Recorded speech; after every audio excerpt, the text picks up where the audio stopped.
Today I'm going to read a book called A Porcupine Named Fluffy by Helen Lester, illustrated by Lynn Munsinger.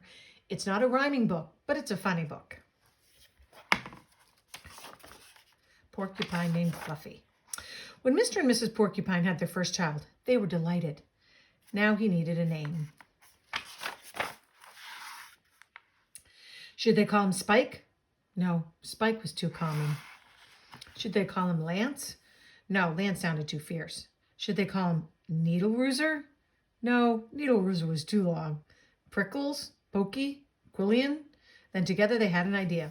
Let's call him Fluffy. It's such a pretty name, Fluffy.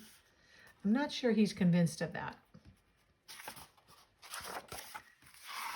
But soon there came a time when Fluffy began to doubt he was Fluffy.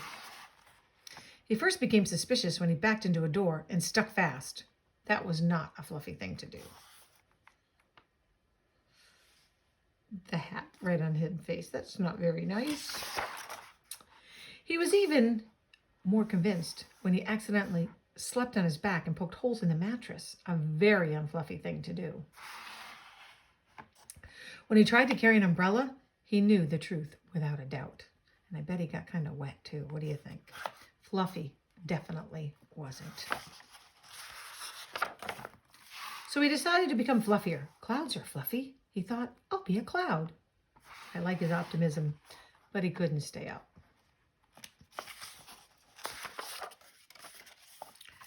I know. Pillows are fluffy, he said. I'll be a pillow. But when his mother sat on him, she was not pleased. Oh, they both look upset.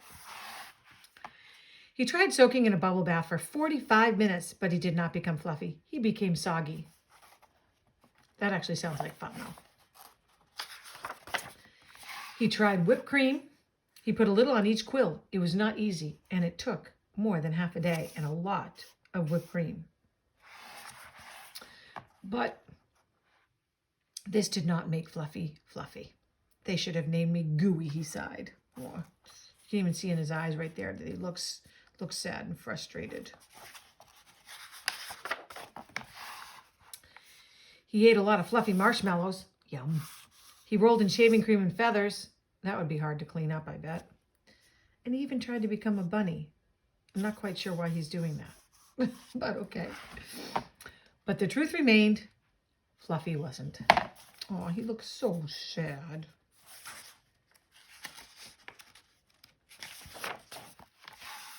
One afternoon, Fluffy set out for a walk, trying to think of ways to become fluffy. Oh no. Before long, he met a very large rhinoceros. Grr, said the rhinoceros, I'm going to give you a rough time. Fluffy didn't know what a rough time was, but he didn't like the sound of it at all. What is your name, small prickly thing? Asked the rhinoceros unkindly. Fluffy, said Fluffy. There they are meeting. The rhinoceros smiled. He giggled. Then he laughed out loud. He rolled on the ground. He jiggled and slapped his knees. He roared with laughter. Well, I think that's probably better than getting stomped on. A porcupine named Fluffy, howled the rhinoceros. Although I don't think he was enjoying being laughed at. I wouldn't either. Fluffy was embarrassed. He tried to be polite. And what is your name? He inquired. I just love how Fluffy is being very optimistic and trying to be very nice in a difficult situation. I can't say it, giggled the rhinoceros. Hubert, suggested Fluffy. I'm wondering, what kind of name does this rhinoceros have? Oh, help! I just can't say it. I'm laughing so hard, said the rhinoceros. Harold? Or maybe Herman, asked Fluffy. No, gasped the rhinoceros. Hippo.